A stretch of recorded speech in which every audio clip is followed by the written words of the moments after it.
You need me to go over? Not at this particular moment for me. All right, Ricardo, I'm how about you? still a little bit of fumbling with that tracking sheet of, man, I tell you yesterday, man, I just closed the laptop because it got wiped out. I had two offers in the box. Then trying to put the third one in, wipe the other two out. Yeah, sometimes you gotta just take a step back and be like, let me regroup before I throw this thing out the damn window. So I get it. I've broken things in that exact situation. At least you had the presence of mind to close the laptop and walk away. I did not. So you're ahead of the game as far as I'm concerned. Yeah, try to stay cool because I need the laptop. Yeah. I needed my shit too, but I broke it anyway because I was angry. Oh, you the money man. Well, it's not that. No. Even when I wasn't, still, I'm a fire sign. It takes a lot for me to get there, but once I'm angry, it's the devil. There's 2 horns, some wings, some other shit that's not that cool. It just comes out. There's nothing I can do about it. Get out the way. Yep. Pretty much. Luckily, the people around me, they know, like, oh, yep, I see the smoke coming off of him. Let me leave him alone for 48 hours. Cool. We're good. How your team coming in the challenge? They're actually doing pretty good. And from my count on the numbers, we are beating Chris. Now, from what I understand, what Chris is working on, we might be tied up by tomorrow afternoon. But right now I'm ahead, so I'll take it. Is they doing the deal sniper challenge? I read early a couple of days ago, y'all doing something different. Yeah, well, there's actually quite a few things that's going on right now. But as far as the deal sniper challenge, yeah, it's my team versus Chris's team. I started with 12. I've got 6 people left on my team that have made the cut. I don't know how many Chris's team has. And right now we are winning. So I will take it. Because Chris is a really, really good closer. He's a really good closer. It's not just because I'm not biased because I taught him. He's got that personality. He gets it real quick and he doesn't give a damn. He'll deliver bad news. He'll sit in uncomfortable situations and he's super, super comfortable. Very chill. We call him the Iceman for a reason. So if I do lose, which I won't because that's not a thing, but if I do, I'd be proud to lose to Chris. How long Chris been at it? Chris has been at it, I believe, a year and a half. Year and a half. What deal sniper? No, just on my team in general. Oh, okay. Yeah, when I met Chris, he didn't have any experience wholesaling. He was trying to break in, and I'm a scary judge of talent. So I had 30 minutes on the phone with him, and I'm like, "Yeah, dude, let's go ahead and put you on the team." And I started training him from there. Who trained Calvin? Or he was he the developer or what? How he got going? I have no idea. From what I understand with Calvin, he was because he's super tall. Fuck him, by the way. He's about 6'5", I think. Yeah. I told him he can give me a couple of those inches if he wanted. He wouldn't miss them. But he was supposed to play basketball and got into wholesaling instead, and it's been profitable for him. Yeah. And Calvin's cool as hell. Like the reason why I like Calvin is because he, like me, genuinely cares that you guys make money. Are we going to make money? Yes, we are. Yes, we are. That's a given. Whether we do it on our own, through the community, whatever. That shit is a given. The thing that made me latch on to Calvin was that he cares if you guys make money because I care if you guys make money. I can make money doing whatever the fuck I'm doing. I will always make money. That's my personality. I don't give a shit about money. I don't care about it. That's not my end all be all. I have enough to maintain me, and that's all I need. That's why I'm not greedy. Right. I care if you guys make money. If I ever die, which I don't plan on doing because that shit sounds boring. If I ever die, on my tombstone, I don't need any quotes or bullshit like that. I just need a number. And that number is going to be the amount of people I helped. That's all I care about. And Calvin has that same mentality, which is why I've latched on to him. Pay it forward. That's right. I was talking to someone today, and they were like, "Oh, thank you so much for helping me and getting me my first deal." And yeah, that's great. You want to thank me? Help the next person that needs it. And we're even. That's right. He's a laid-back young man, 22 years old. Yeah, I wish I was 22 still. Damn, that was a long time ago. Yeah. Yeah, I was a mess 22 years old. No, I had to grow up at like 16 years old. I was the oldest of four, and I had to step up. So I never got a chance to have fun, but I'm having fun now with adult money. So it worked out. Right. Okay. All right. So who needs help with whatever? I'm on here until you guys don't have any questions. What do you guys need? Who's got something for me to take a look at? Otherwise, this will be Albert does. training I've ever done. I got What's up, something. Albert King, what's your first name King? First name is Ray. Ray. Oh shit, King Ray. All right. Well, it's been a long day. Don't judge me. No, All right, we'll go Albert, then we'll go Ray, and then we'll go for whoever's got a question from there. So Albert, what are we doing? Are we looking up a deal? We underwriting? What's up? I want to share my screen because I think I got a deal. Well, you know what? We can go with the deal first, and then we share my. Well, can I share my screen first? That's all right. You can. No, This since is you got going on YouTube. Let's so do be it. careful with the Let's show. do it. You want me to push it in? Financing All right. What's the purchase price? $525. Goddamn. All right. And seller financing is $420. Oh, let me share my door. Give me a second. Okay. Interest 7%. How much? 7. Okay. And are you doing a down payment of $105,000? That's correct. Okay. And what's your assignment fee? I'm looking at 10 for right now. All right. And what'll it rent for? They rent for $4,000. Okay. Is there a realtor commission? No, not from us. Gotcha. What are the taxes and the insurance? It will be shit. I just had that. Take your time. Look up here. I know this is 5, 3, and 2. I do know that.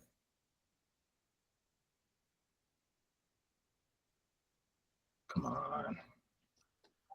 It just seems like it's going slow because you feel like you have people waiting on you. Take your time, dude. Let's see.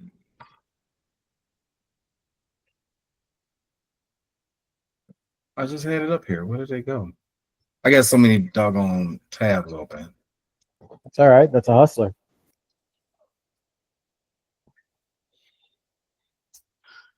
Hey, Sean. What's up, Ronnie? I just got an email from a agent that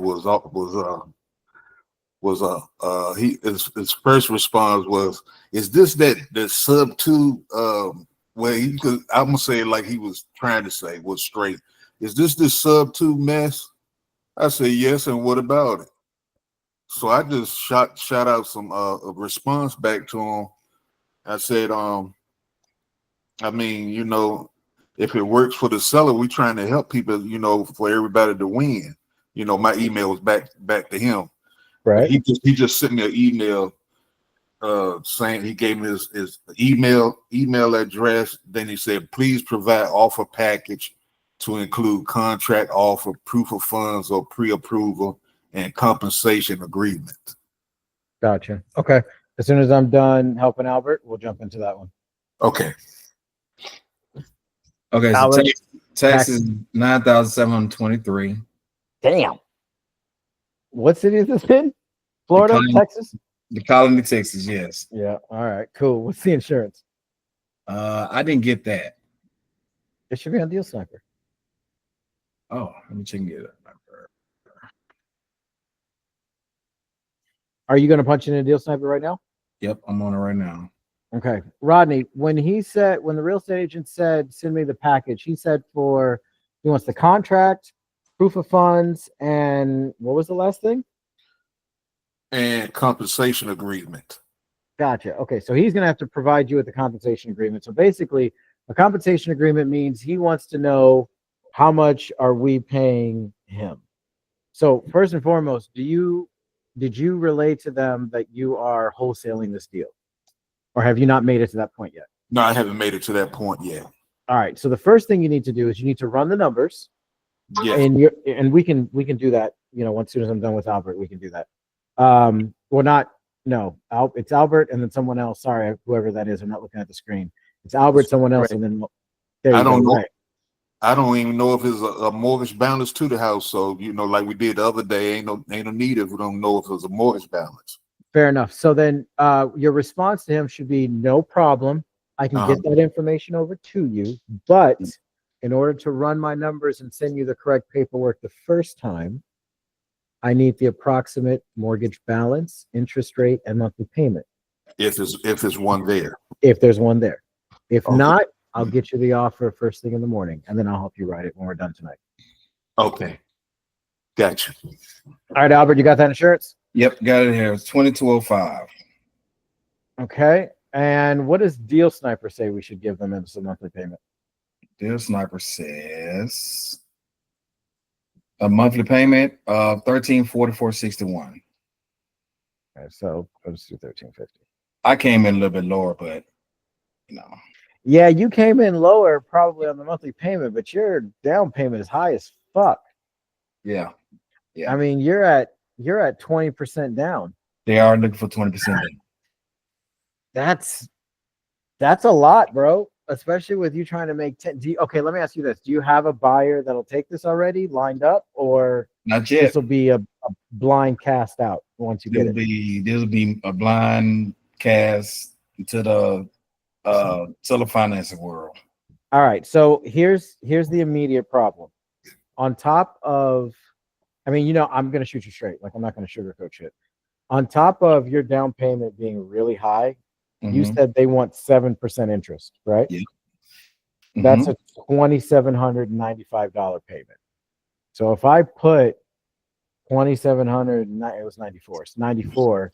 My cash on cash return drops to -3, and the cash flow is negative $4,600 a year.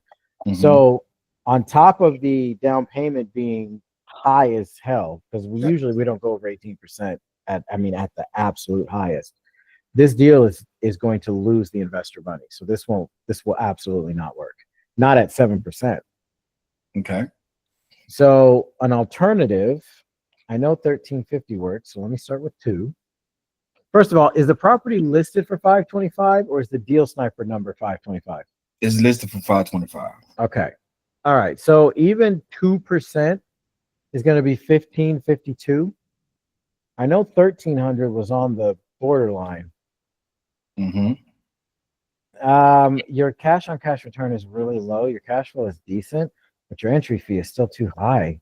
It's just way too high for a wholesale deal. If someone was looking to buy this as their own property to live in, then that's one thing, because it's only at 21.5% entry fee, and that's not including closing costs, which that's to be expected. So it would be I honestly, bro, I don't think this deal will move. Because basically what all this is saying, for those of you that don't understand cash on cash return and what that means, I'll give you guys a good example. If you took a bunch of money and put it into a T-bill and at your local bank or whatever bank institution that you bank with, you're going to get like 7.5% return. That's going to be your cash on cash return. Just taking money, not doing shit else with it. You don't have to worry about it. No vacancy, no repairs, no maintenance, no tenants, no capex reserves, nothing. You just stick your money in a T-bill. You're going to get about 7.5% return cash on cash.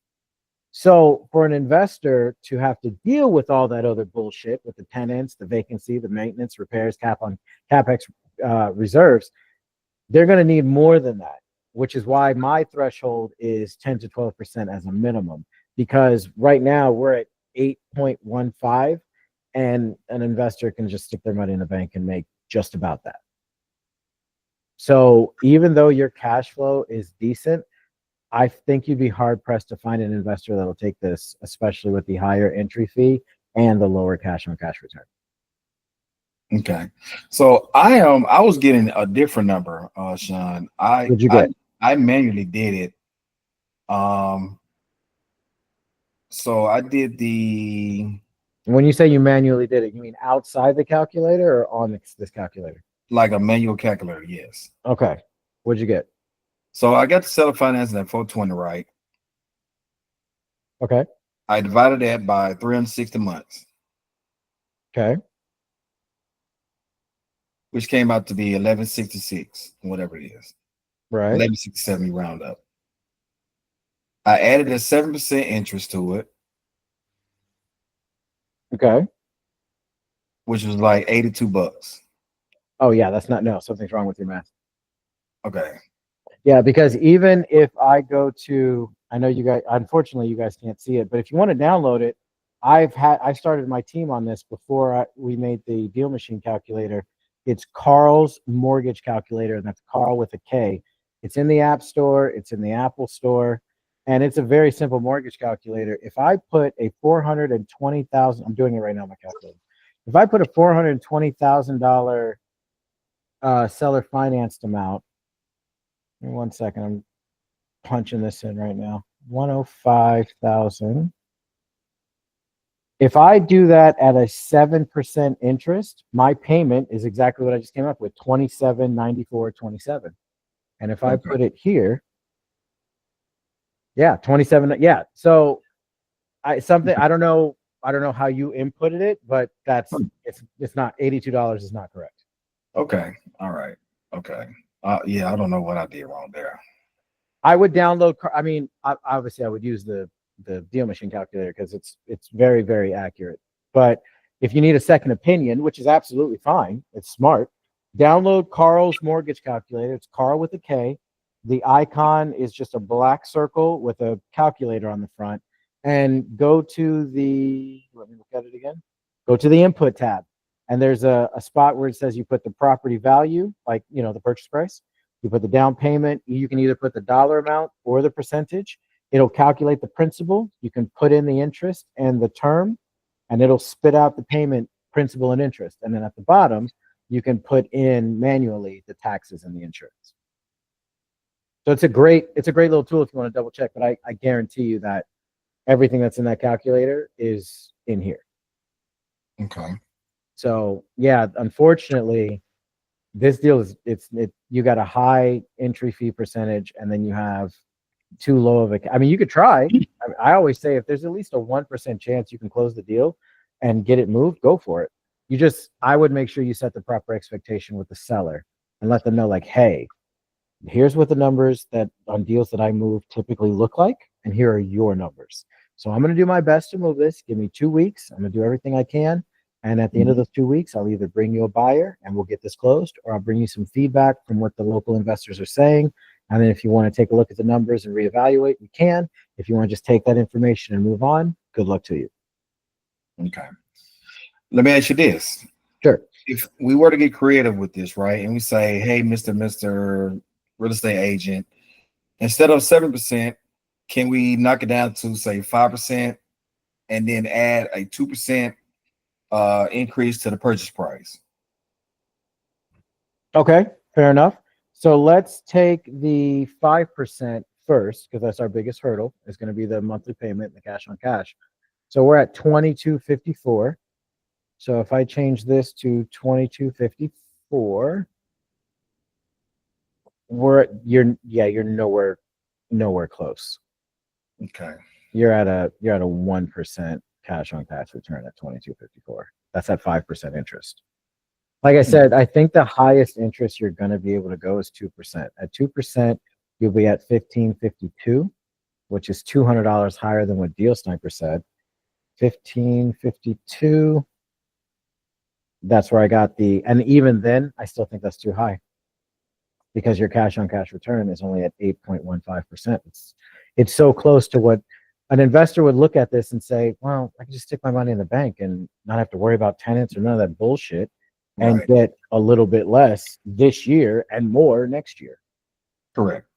So I don't think 5% is going to work. What I'd much rather you do is give them, let me see. If we did, I'd be okay with that. If we did, what's the condition of the property before I get ahead of myself? It's pretty good. It's just some touch up on the walls here and there. It's a pretty good, very good house. Right off those big lakes in a nice community in the colony. Gotcha. Okay. Here's what the ideal deal is going to look like. And Let me see if I can get a little bit higher. What if I go 1750?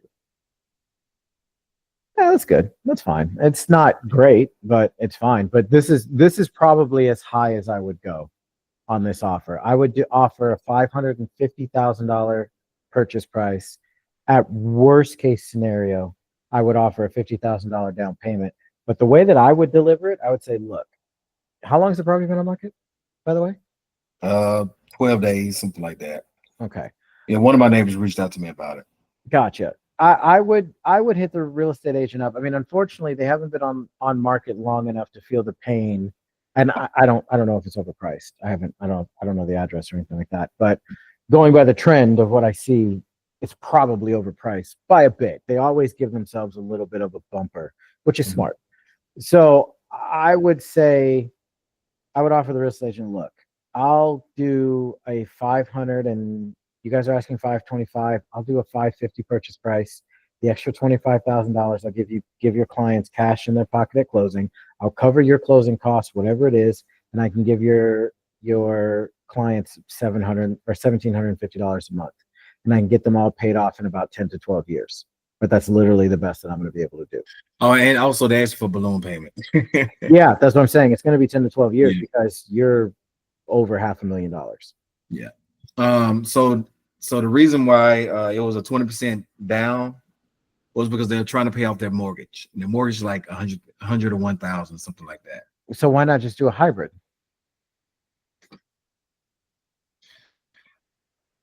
Okay, so I did present that, and the realtor was very, very leery about sharing information about their mortgage payments, how much they make. I mean, not how much they make, but how much they're paying, things like that. I would have asked the real estate agent why. I'd say, look, I'm not asking for their social security number. I need an approximate balance, an approximate interest rate, an approximate monthly payment, just so I can give you general numbers to see if they even like the deal. If they like the deal, then you can give me specifics. But until then, I don't need the specifics. Gotcha. Okay. Because I mean, they're not. I mean, I get it. I get it. This is the United States. There's a lot of scam everything. So I 100% agree where they're coming from, and I would empathize with them on that point. But you're not asking for anything that could get, even if they told you the exact balance, the exact interest rate, and the exact monthly payment. You don't know what bank, you don't know the mortgage number, you don't know the main address, their client's name. You don't have anything that could damage them. So while I understand, Mr. and Mrs. Realtor, that you're doing your job to protect them, and I really appreciate that. I do, because I don't like working with shady people. If you think about it, I'm not asking for anything that could in any way, shape, or form hurt your clients. I'm asking for approximate. I need the balance, the interest rate, the monthly payment, so I can send you an offer to see if they'll even entertain numbers like that. And if they do like it, then you can give me the specifics. But even then, if you give me the exact numbers, there's nothing I could do with that. And I would say it just like that, because it's the truth. Like there's no damage you could do to anybody with a balance and interest rate and a monthly payment. And so the crazy thing is, the more I talk to this lady here, okay, so let me back up. The neighbor is the broker. The actual real estate agent is another lady named Susan. Susan has, quote unquote, 38 years of experience. And some crazy way, I think she knows this, but I think she's trying to cater to her client for whatever reason. I'm not sure. But definitely interested in seller financing. Yeah, this definitely doesn't sound like a seller financing idea. This sounds like a hybrid. Yeah, this is definitely going to be a hybrid. So still at 20%. I mean, 20% is still too high. I laid out my offer. I'm at $50,000 down max, and my go-to is 25. Okay. I mean, I'm sorry, on the hybrid, or we still discussing self-finance? Both. The SRP for creative deals is 10% max of the purchase. I got you. Okay. Cool. Okay. Yeah. I'll go sit down with them tomorrow face to face, and I'll try to close them. Yeah, and just, I mean, again, let them know, hey, I just want to give you an offer. I don't want to do it right the first time. I don't want to waste your time. I definitely don't want to waste my time. So if you Mhm. give me the approximates, which that information cannot hurt you or your client in any way, shape, or form, give me 20 minutes. I'll get you an offer. If they like it, cool. We can move forward with specifics. If they don't like it, hey, good luck to you. Okay. Cool. Cool. Sounds good. All right. Awesome. Let's see. Who else? It was Ray. Ray, what's up, dude? You got a question? Yep. How's it going? I'm new. Signed up on Sunday. Welcome. Yeah, man. Appreciate it. So I sent out some offers on Monday and I got a response back from the agent. So first I just want you to maybe go through the deal sniper, the offer, see if it's a good deal. And the agent responded, she just wanted some extra information, some clarification on the terms. Okay. And then I guess you can just let me know, what do you think? All right. You want to do it? All right.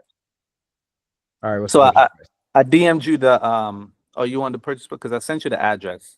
Oh, I can just this give you is the this is going to go on YouTube, so you Okay, don't want to cool, give me cool. the address yet. I mean, until once you have look. In all honesty, I see all these other influencers and gurus, or no Yeah. shade, but they're talking about the addresses and shit like that. I don't do any of that Game of Thrones bullshit. I don't want Got it. anybody to snake your deal. So just give me the numbers. That's all I need. Appreciate that. Yep. So purchase price was $270. Nice. Um, What is the seller finance amount? 1 sec.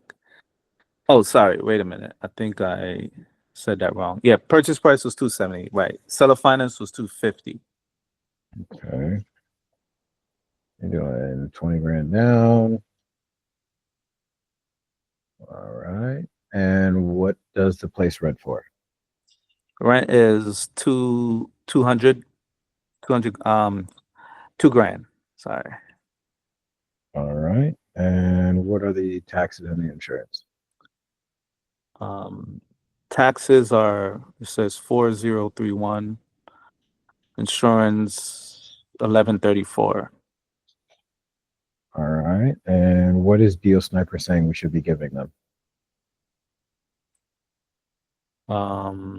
for the monthly payment? Oh, for the monthly? Yeah. Monthly is 890. All right. Let's just do 900. Yeah, this still looks good.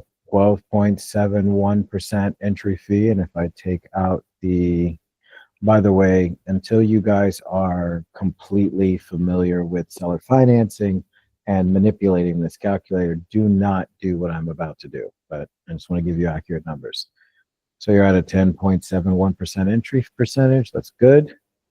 And you're at a 12.46 cash on cash return with $4,435 a year in cash flow. That's a good deal. Okay. So let me tell you. Hold up before I continue with the Yeah. good thing. Is it in good condition? Okay, property? so that's why I wanted you to get the address, just to maybe look at it on your end. Okay. It needs some work. I would say estimate. Let me see. Is it East Haven? Yeah. Okay.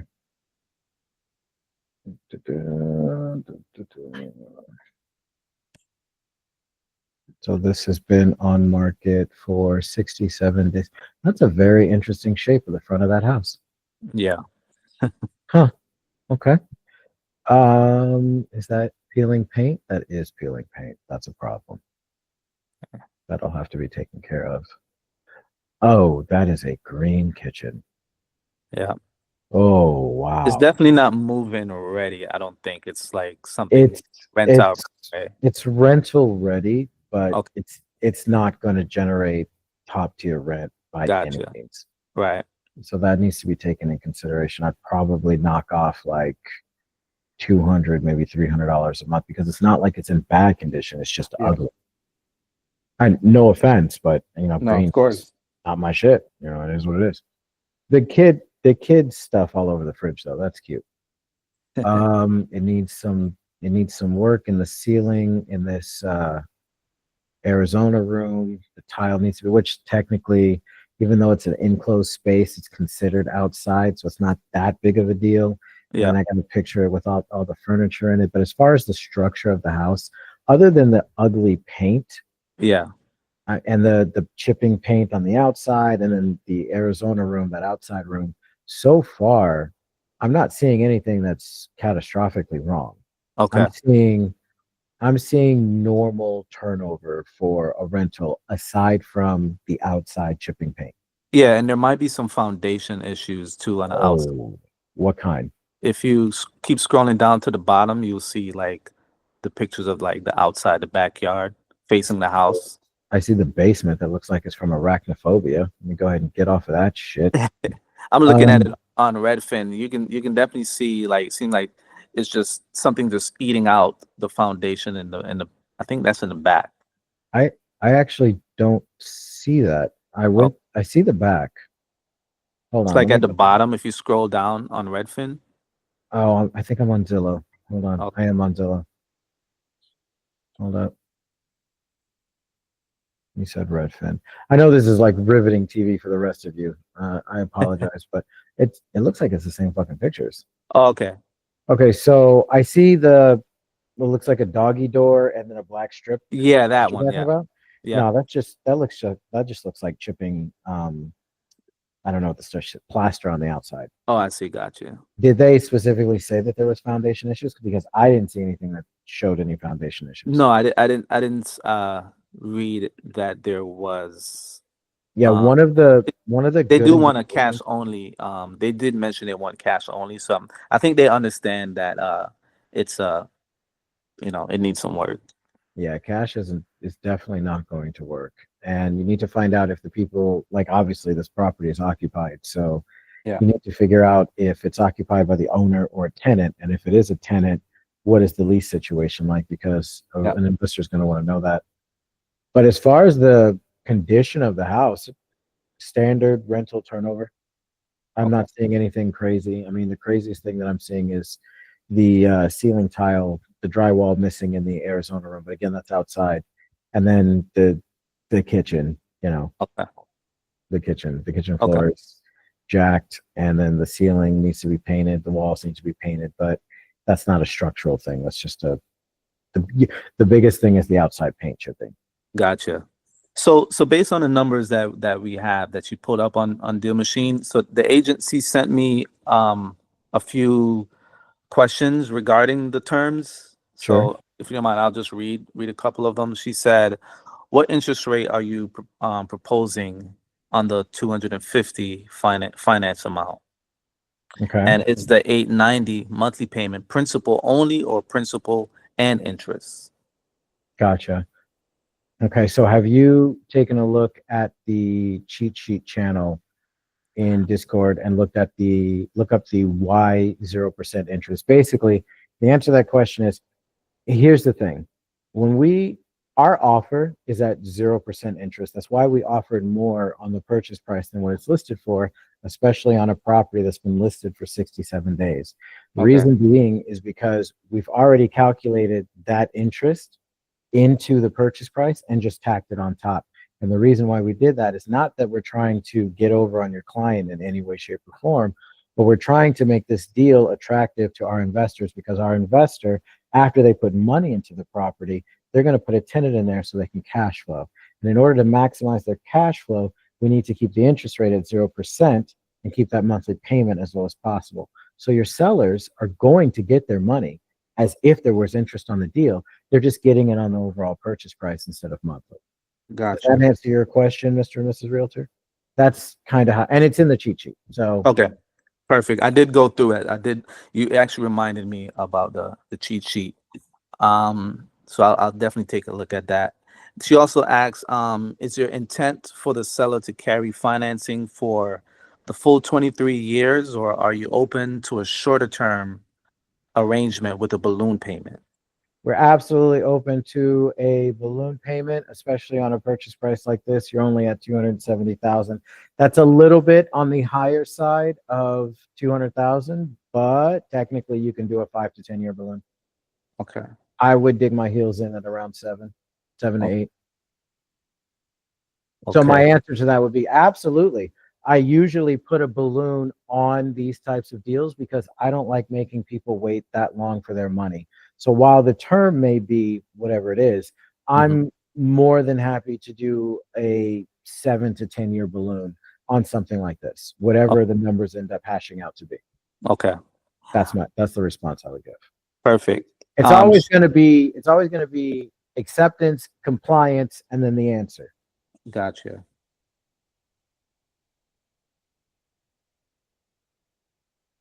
Okay.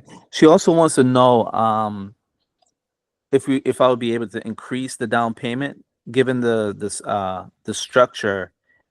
I guess she's suggesting 15 to 20% of the purchase price. So from anyone that watches my content, you guys will know that I'm all about being honest and upfront. It's just the best way to do it. Yeah. In this situation, you do have a bit of an in, and I'll leave it up to you if you want to use it or not. Okay. You can basically say, look, I have a little bit of wiggle room, but not much, especially because your property or this property needs the paint outside is chipping, Right. the paint on the inside, the kitchen needs to be repainted, the ceiling needs to be repainted, the floor in the Arizona room needs to be redone, the floor in the kitchen needs to be redone, it's missing ceiling tile, and chances are I'm going to have to change all the carpet and the flooring in the hallway. Yeah. So that would be your justification on why.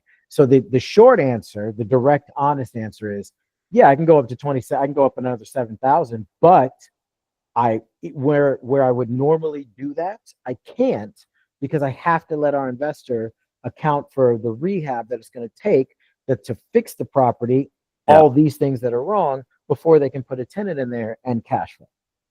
Gotcha. Perfect. She wants to know how will the loan be secured? Will a promissory note and mortgage be recorded at closing? Yes, sir. We have third party, whatever title and escrow company we use to actually close the deal is the same third party title and escrow company that we're going to use to set up the promissory note and make sure that all the payments are being tracked and documented and filtered to the seller. Okay.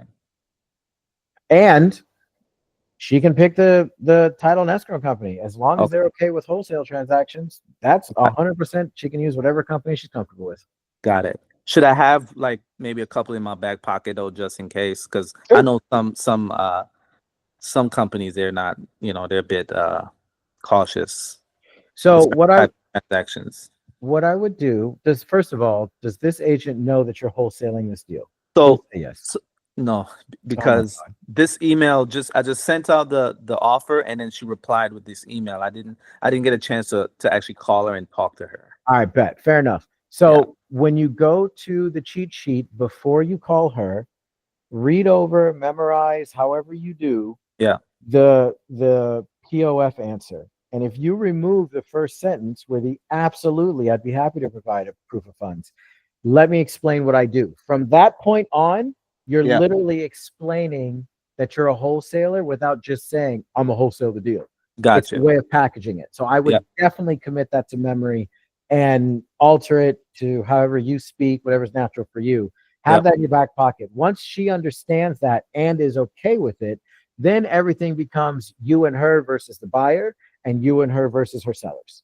Instead, so you guys are a team instead of adversaries, which is what you want. Gotcha. Perfect. And the last question, you pretty much answered it because she was asking for proof of funds for the down payment. So that will somehow come out as I explained to her that I am wholesaling. Yeah. So if you're going to respond via email, which you shouldn't, you should jump on the phone. Okay. However you're going to respond, you're going to want to read the cheat sheet, like I said, memorize those answers, and then craft your response to her, the conversation with her based off the questions that she asked, and you're going to structure it in a way. So the first thing would be, hey, Mr. What's her name? What's her name? Monique. Monique. Okay, so hey, Monique, this is what's your name? Ray. Yeah. Monique, this is Ray. Looking at your email. Thanks so much. So I wanted to go over these with you line by line. That's a great way to structure it because it frames exactly what you're talking about because she wrote the lines. Right. So, and then just go through each one, but you can structure it in a way. So the POF one, Yeah. Obviously, that should be first. The POF. Yep. So Okay. Monique, when it comes to the POF, let me explain to you a little bit how I work. I have Gotcha. absolutely no problem submitting the POF to you.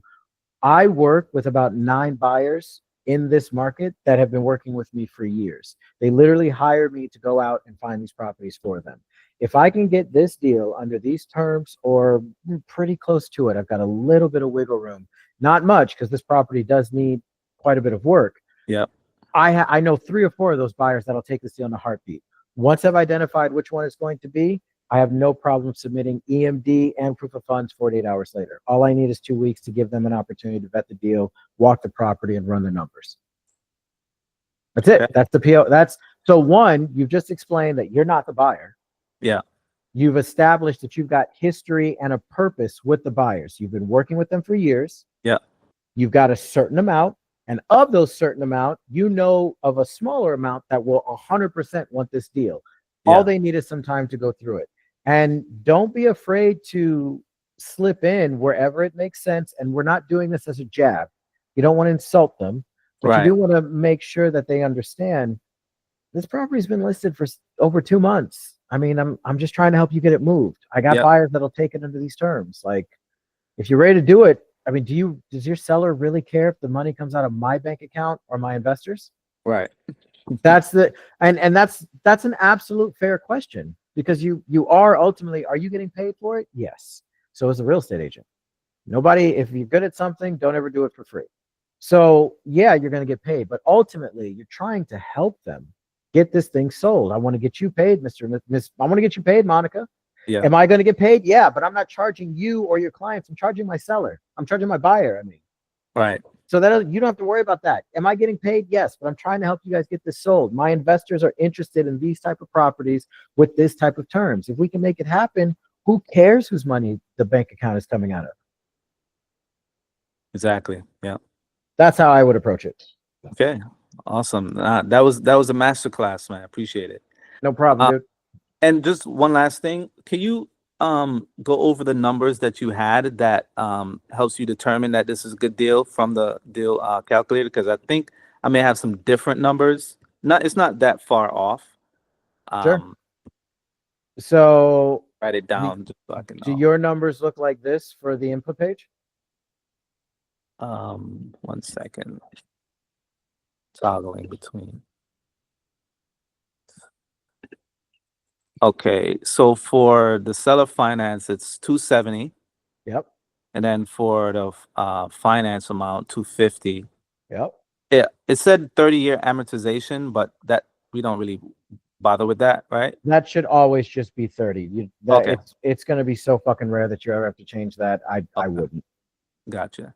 The monthly payment, it says, well, it's in white, so that doesn't compute, Yeah, right? this is calculated for you. So what this means, and this is for anyone else who's new to this calculator, what this means is, let's say the real estate agent says, "Oh, I want 5%," right? So let's look at Deal Sniper really quick. Do I have one? Yeah, I did. Okay. So this monthly payment is $1,087.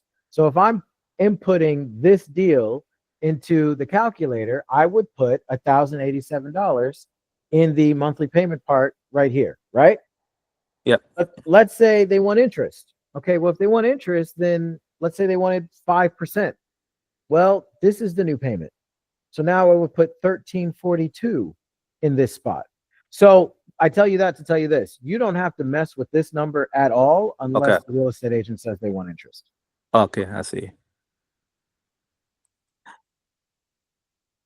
Okay, and so then once you go over to the other page after the input page, so so you had the 35 the entry fee as 35 grand 600. Yep, that's the 20,000 going to the seller, 10,000 going to you. Okay. And then for the cash on cash, you had it at 1246. Correct, with a 4435 annual cash flow. Okay. At a $900 a month payment at 0% interest. Okay.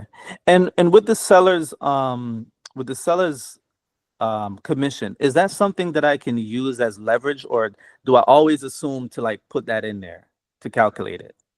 That depends. If here's my thing. We as wholesalers, good wholesalers, need to be able to have 1 foot in each camp.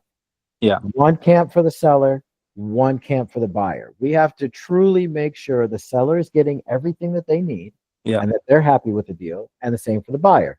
So obviously, it's better for the buyer if we're not adding thousands of dollars to the entry fee because of real estate agent commission. Right. But at the same time, we still want to help the seller, because this seller was banking on getting $270,000 in their pocket at closing. They have no problem paying the real estate agent 3%, paying them $9,000. No big deal. I've got 270. But now they're only getting 20. So what we're saying is, hey, you got to give half of that, to your real estate agent for commission. Right. So in that situation, you might want to help. So because your entry fee percentage is decent right now, I mean, you can throw in $5,000 to help, split the diff. Because even if we take the closing costs out, we're still less than 13% entry fee, which is absolutely fine. An investor will pay that for this type of deal, I think. What city is this in? This is in Hartford, Connecticut. Is that a bigger? I don't know shit about Connecticut. Is that a bigger city? I mean, it's moderate. There's definitely buyers. It's it has its up and down. There's hot pockets around Hartford in terms of wholesaling and just What's the population of Hartford, Connecticut? Oh, it's 122,000. 122, right? You should be able to move this deal. Okay. Yeah, it's a good deal. Okay, perfect. I mean, you're with the caveat to what I was saying was that if the real estate agent or the seller doesn't bring up the commission, I wouldn't either. Okay. Maybe be like, hey, by the way, I appreciate you taking a look at the deal. I'm looking forward to working with you more in the future. So I myself threw a $2,500 commission in there for you also. You can do something like that. That's a great way to build a relationship where you're giving them a little, but you're not killing the deal for the buyer. That's right. Fine. Okay. All right. That was it, man. Thanks so much for this, man. I really appreciate all the info. No problem. All right. Who was next? I'm not looking at the screen. That's it? Nobody else has a question? Needs help with anything? Oh, I'm going to mispronounce that. How do you say your name, dude? Treverio again. What's up, Trev? I've been sitting out offers for the past couple of days, and I haven't got any activities. So should I call after I send the offer through email, or is that should I have already been doing that? You should have already been doing that. Yeah. Did you watch the Deal Sniper 101 playlist? I've been having 2 tabs open watching your videos. I should have been doing that, but I was just trying to get through it quickly so I could start pushing offers the other way. I get the drive and I dig it and I'm for it, but there's no point in you doing anything if you're not doing it right, because you're wasting your time. And I don't want you guys to do that. You're spending money on Deal Sniper and you're spending your time, which is way more valuable than the money, trying to get it done. I want you guys to get it done the right way. So the protocol is the way that I teach people anyway. And everyone's got their own thing. Some people text first. Some people call first. Some people just blast out offers and then follow up at the end of the day. All of that is absolutely fine as long as it ends up with you on the phone with the real estate agent, because you're trying to accomplish a couple of things. The first thing that you want to accomplish is you want to get a name to the or a voice to the offer, and start building that relationship if there's a door or a window open. The second thing is you want to find out if the answer is no, because there's nothing worse than not knowing if a real estate agent or a seller is interested because they're not answering you. So I want to get in their face. Hey, I sent you an offer on 123 Main Street yesterday at 3:00 to this email address. Did you get it? Yeah, because I have about 50 offers I already sent. I'm anyone that hasn't responded to you, the protocol should be this. You put the number, you search the offer on Redfin or Zillow, whatever. You put it into Deal Sniper, you clean up your numbers, you send the offer through email, you start inputting the information into the tracking sheet. And once you're done with the tracking sheet and you get to the part where it says realtor's response, you call them. Because at that point, it will have been about 3 to 5 minutes since they received that email. And then you want to get on the phone. Hey, I just sent you an email on this property. Here's the email address I just sent it to. Did you get it? And you're not trying to, now you can, depending on how ballsy you are, but you don't necessarily have to try and close them right then and there. You shouldn't, because if they're just now seeing it, they weren't expecting it, they're probably going to have questions, and they for damn sure haven't talked to their seller, not in 5 minutes of receiving it. Yeah. So it should be something like, did you get it? Yeah, I got it. Awesome. I appreciate that. If you have any questions, let me know. I'll give you a call in a couple of days just to talk about it. Have a great rest of your day. That's it. Oh, okay. That's Also, it. question. And then follow up 2 days later. Hey, did you get a chance to look at the offer? What did you think? Are they interested? You guys want to talk about it? What are we thinking? And then shut up and let them tell you. It's either going to be a, oh, hell no. It might be a fuck you. Who cares? Because now you know, okay, I don't need to waste any more time on that one. And if they are rude to you, if they send you an email, a text message, and even if it's a no and anything in between, no problem. Thank you so much for the information. My offer's good for 30 days. Have a great rest of your day. That's it. And then follow up 30 days later if the property's still listed. Hey, I know you told me that the sellers weren't interested in this type of offer, but I did notice that the property was listed, still listed 30 days later. So any chance you think they would take a look at it and we can talk about it? That's it. It's just a phone call. You got to get on the phone with them. All right. Another thing. Should I run my numbers while sending the offers, or should I just wait and just keep blasting offers too? Are you talking about through the deal machine calculator? Yeah. So one of the things that I think a lot of people, and don't get me wrong, I understand the deal machine calculator is great. Thank you. But a lot of people sleep on some of the things that the deal sniper can actually do. So for this deal, for instance, now granted, just ignore the fact that I haven't cleaned up my numbers because that won't matter for this example. But if you notice, this tells you right here, this has a negative 4% cash on cash return, and it's negative cash flowing $271.47 for a Section 8. Oh, As a long-term rental, it's a little bit better, but not enough to move the deal because it's still negative 0.08% and negative $5 a month. So I wouldn't send an offer on this. Now, here's the one thing that I will say, and this is pretty important, and a lot of people don't realize this, but over here, this breakdown is more for buyers, and these numbers are based off of this here, which is based off of 80% LTV and a 6% interest rate. So as a rule of thumb, if either one of these tabs, Section 8 or long-term rental, and you look at the cash on cash return and it's 5% or higher, send the offer. Because that means once you put it into this calculator, the deal is going to cash flow right around to where an investor would take it. okay.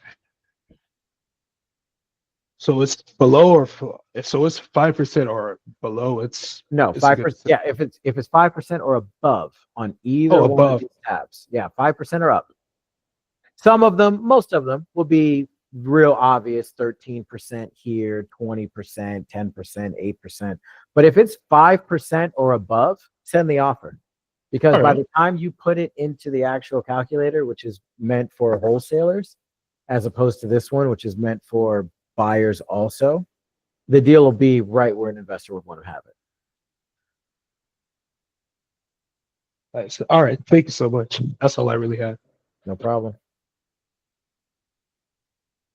All right. Who's next? Anybody else have a question? Can you explain that again? Say that which part? The 5% part. Oh, sure. So when you're using Deal Sniper and you punch in an address and it gives you the breakdown, you get to this screen. Once you clean up your numbers, and for the sake of the example, we'll just assume these numbers are already cleaned up. Once you click on these tabs here, as long as either one of them has a cash on cash return of 5% or higher, that is an equitable deal. And you should send the offer. If it's like this and it's 5% or lower or in the negative, I wouldn't send an offer on that property because it won't cash flow. Where is the cash on cash? Where does this show that? Right here. You see that? Right now. Hold on. Right here. Okay, it's like cut off.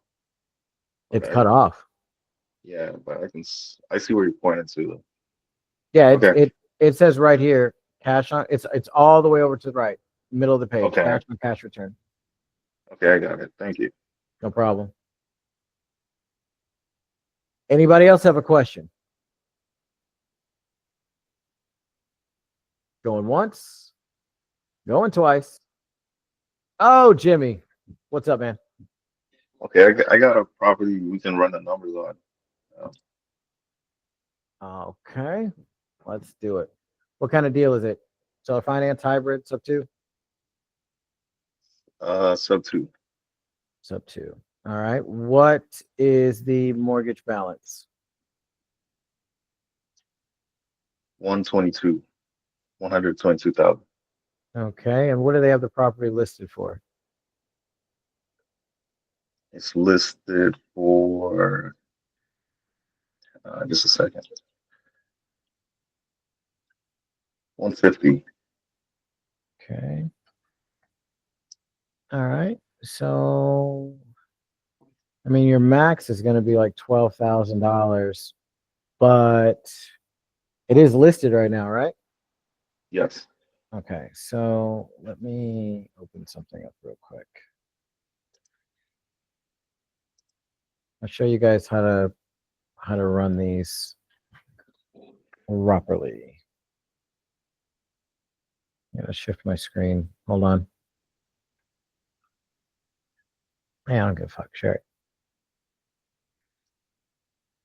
Okay. Everybody sees the calculator, right? Yes. All right. Go ahead.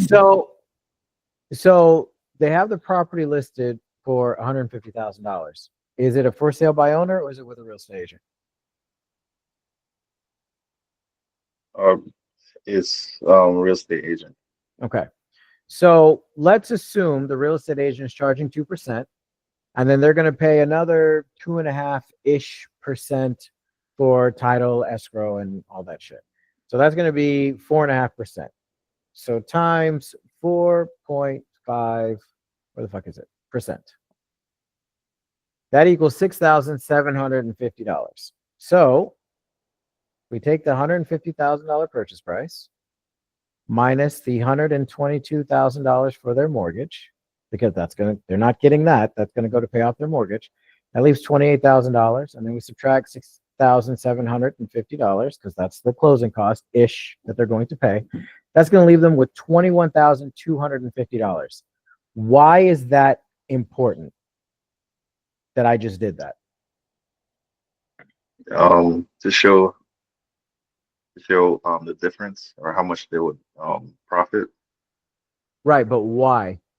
How would I use that when I get on the phone with a real estate agent or the seller? To negotiate.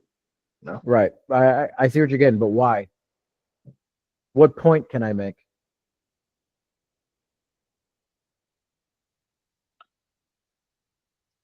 All right, so Jimmy, you're gonna be the seller. Okay. You know the numbers. It's $150,000 purchase price. You owe $122,000, right? Mhm. Okay. So if I said to you, Jimmy, here's what I want to do. I can't give you $150,000 cash. I have too many, my investors have too many mortgages in their name. They're looking to do creative deals only. But I do think we can get this moved, and I think we can actually be on the exact same page as if you sold it cash. Here's what I'm thinking. You owe $122,000, right? You have the property listed for $150,000.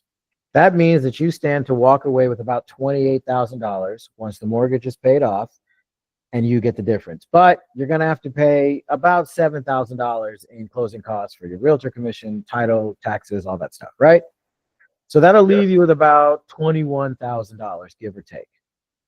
What if I give you the same $20,000 cash in your pocket at closing, and my investor just takes over your mortgage payment? You're getting the exact same thing. I'll cover the title, the taxes, and all that stuff. All you have to do is pay your real estate agent still. My investor will take the deal. You won't have to worry about the mortgage payment anymore, and you're getting the same amount of money, and I'll cover the closing costs. Can you make that work? That sounds good. That's along the lines of why the math that I ran ahead of time is so important, because I sounded like, now, not to you guys because you guys were with me when I ran the math, but if I'm prepared and I jump on the phone and I'm like, look, you're going to pay X amount of dollars in closing costs. Math is math. That's not sales. It's just, it is what it is. So if I tell you, hey, you have a $122,000 mortgage, you're only going to make $28,000 on this, and that's before closing costs. You're going to pay $7,000 about in closing costs. That's going to leave you with 21 grand. I'll give you $20,000. Just let my investor take over your mortgage payment. You get the same amount of money. They'll cover the closing costs. You just have to pay your realtor like normal. Done. Nice. I mean, that's why the math is important, because otherwise, why are you trying to get to do a sub-2? What is the benefit? Why does it matter? Now, granted, I will give you this. I am $5,000 over my 10%, but I mean, I'll take an extra $2,000 off the assignment fee to make the deal work, especially for a layup like that. Okay. Do you have any questions about what I just went over? I just how to word it to write up an offer. I think they'll go for that. Well, there's a video and a contract in the Discord. Just look up the what the hell is the channel called? Hold on. Yeah, at the bottom on the left it says contract, sub-2, and hybrid. It's just one contract, and it's a subject to contract. So you just fill out the terms according to the video, and you're good to go. Sign it, save it as a PDF, and then email it to the real estate agent. Okay. If they like it, then you ask the real estate agent for the seller's email address. You put the information in accordingly, assign it to them to fill out all their boxes. Once they sign it, you sign it, you get a copy, they get a copy, then you start looking for a buyer. All right, let's do this. There you go, bro. I think I actually have another one. All right, go for it. I'll let you go. I'll just let you answer another question. Okay. Anybody else got a question? Trev, what's up, dude? Yeah, so I was looking at that the offer you were going over. So for mortgages, you just tell this realtor that you tell the realtor you're taking over the mortgage, and then like I wasn't really like catching on to everything you were saying, but can you like reiterate what you were saying about that mortgage deal that you was talking about? Yeah, sure. And you got to use the terminology correctly. So if you, and this will be recorded and on YouTube tomorrow, but Okay. if you listen to the recording, I said take over the mortgage payment, and that the terminology is very important. So let me give you the most common misconception that people have with subject to. Subject to is not an assumption of the loan. So what is an assumption? An assumption means, we'll use you for an example. Trev, let's say you're the seller, I'm the buyer. Forget about the wholesaler, just I'm the buyer. Right now, the mortgage is in your name, the deed is in your name, the title is in your name. And once we close, if we do an assumption, the title, the deed, and the mortgage will be in my name. That means I'm assuming your mortgage. It is now in my name. That is not what we are doing. We are doing a subject to. So what that means is the title, the deed, the mortgage is in your name when we start. And at the end, the title and the deed is in my name, but the mortgage is still in your name. I'm just making the payment on your behalf. Okay. That's what a subject to is. And by extension, a hybrid. It's the same deal. So you're making the payments, but I still have the deed, right? No, I've got the deed. I've got the deed and the title because I want to, as the investor, the buyer, they want to take advantage of the tax breaks and everything like that. So I've got the deed and the title in my name as the new buyer. The only thing that's still in your name is the mortgage. I'm just making the payment for you. That's understandable. Thank you. That's the only thing I really had a question about. No worries. Jimmy, you want to go over that other one, or does anybody else have a question? Hey, Yes. Sean, it's Tim. What's up? Oh, what's up, trader? I wanted to bring in, because nobody brought this up, but a very good thing to touch on based on what you just said is the number one hesitation that they will receive from the seller by explaining what you just explained. And what's one of the ways that you would go about the objection when bringing this up as a sub-2, right? Where you're not assuming the loan, they're still liable for that entire mortgage. You're just making the payment. So Mhm. obviously the objection is going to be, why the hell should I trust you that you're going to make the payments and I'm responsible for it? How do you overcome that? I'd like to hear how you deal with that. Sure.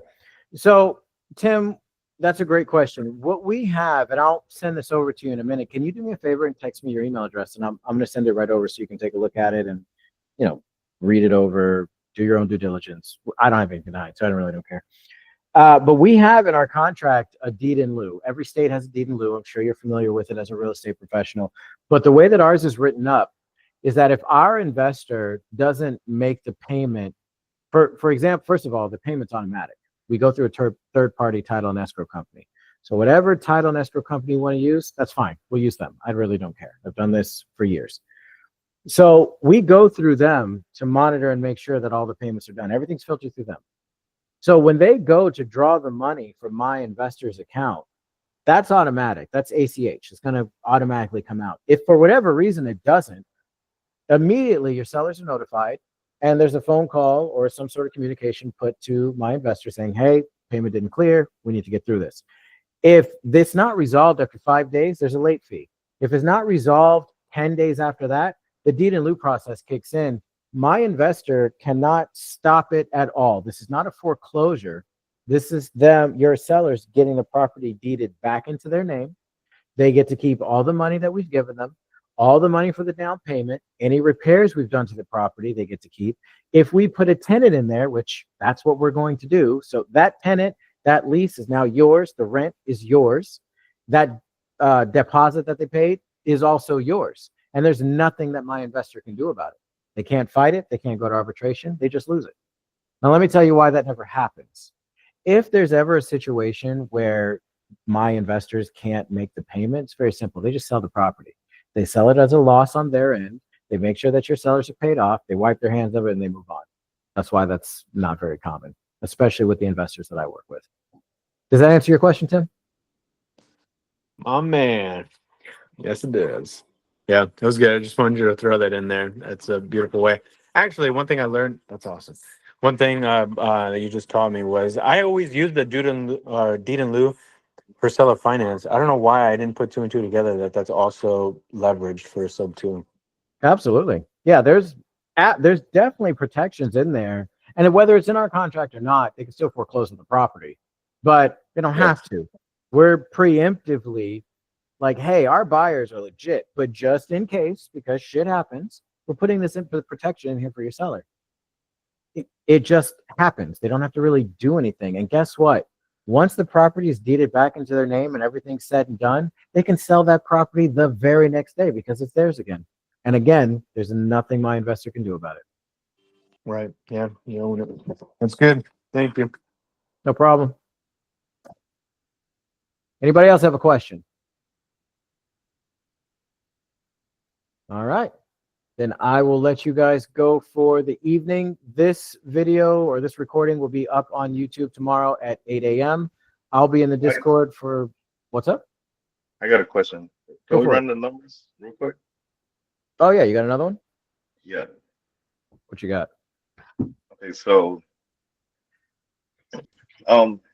this one is seller finance. It's like completely no mortgage. All right. The purchase price is $236,500. That's terrible. Okay, so 236. And then the proposed down payment was $16,555. Did you not clean up your numbers? No, I didn't clean that up for this one. You got to clean up your numbers, dude. Looks like a computer did it. You said you had it at a 15,555 something. Yep. Okay. So I'm just rounding everything off. Okay. What will it rent for? No, I'll do it. 16. 1,600. Okay.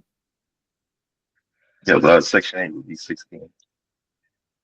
Taxes and insurance. The moment. Let's see.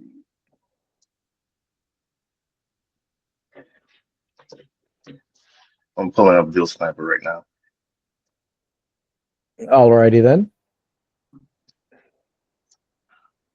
Yeah, I almost went full Ace Ventura.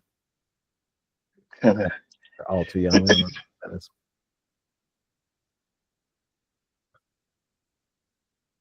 They're all babies on the call.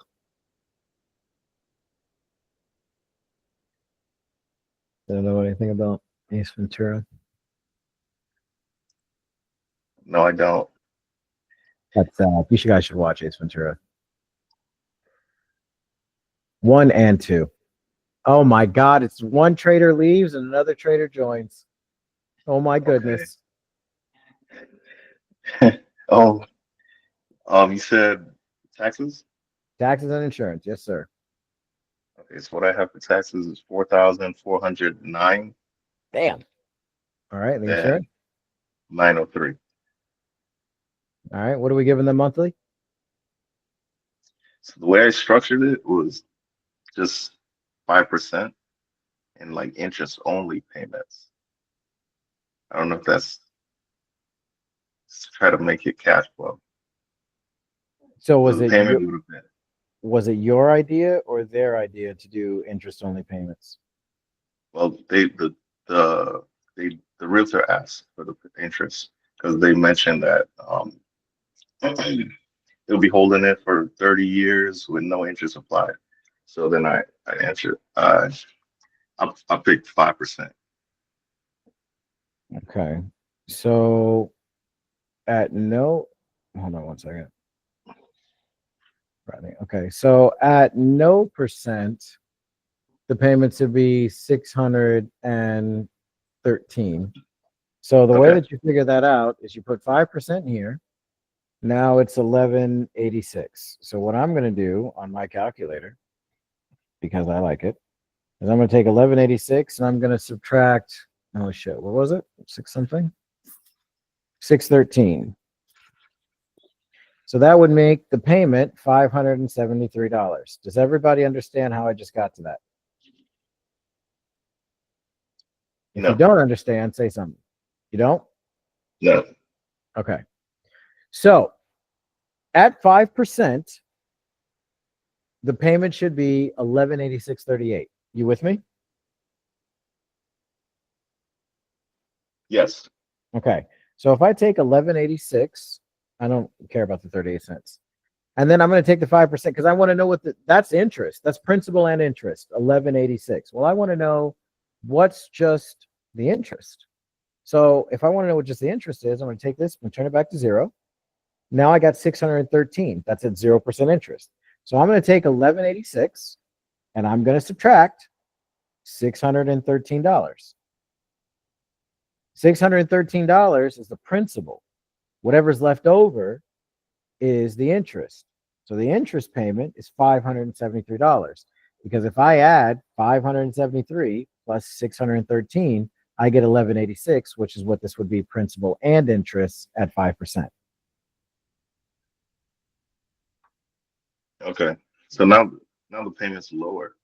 You It think is. they will go? Well, it's lower, but we're not chipping away at the principal at all. So what that means is that whatever the balloon payment is, what balloon did you tell them? Well, actually, it doesn't matter what balloon you told them because it's not going to change. Basically what an interest only payment is meaning you're paying me, but it's not chipping away at this number.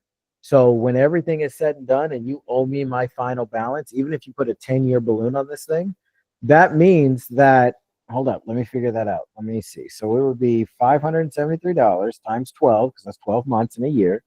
That's $6,876 times 10 years. That's $68,760. That means the investor that buys this if this was on a 10-year balloon, will have paid $68,760 for not for nothing, but not towards this balance. And when the balloon comes due, they still owe $221,000. So yes, it makes the payment it makes the payment lower, which makes the cash on cash higher and the cash flow higher. But you have to look at it like whenever this thing comes due, they still owe $221,000 as opposed to a $573 that was principal only, because then you're taking $221,000 and you're subtracting that $68,000. That means that when the balloon comes due, the buyer only owes $153,000 and some change. Does that make sense? Yes. Are you sure? I think I'll have to watch this video over, but I think I got it for the most part. Gotcha. So is it a viable deal? Yes. Is every investor going to like it? No, because it's interest only. Okay. Some investors love interest only. Some investors hate it. Okay. Is it a viable deal on paper as it sits? Yeah. You just have to find the right investor that'll take it. Okay. Now I have another question. Sure. The payment was like 1186, I think. 1186.38. Yeah. Would that work? Like with $1,600 Oh estimated? no. So typically, a lot of times, if you're putting a deal into the calculator, hold on, let me make sure it was 1138, right? Yeah, 1186.38. Okay, so you see how the difference between this is just about 1,200 and this is 1,600. That's a $400 difference, right? That's the cash flow before you pull everything out. So that's the cash flow gross, not net. Gross means that's how much money I've got before my expenses. Well, the expenses is going to be the vacancy, the repairs and maintenance, and the CapEx reserves. So if I put 1186 in here, this is a negative $3,000 deal per year because it's only got $400 a month in difference between what the property will make versus what it costs per month. And that $400 isn't enough to cover all this. So because of that, the deal ends up being negative. If you want to know real quick, or just at a glance, back of the napkin kind of math, if you look at what the property costs, what the monthly payment is versus what the rent is, you're looking for the rent to be about 65% higher than what it costs to have the property. Does that make sense? Basically, what I'm saying is you want the LTR to be about 60% higher than what the monthly payment is that we're paying the seller.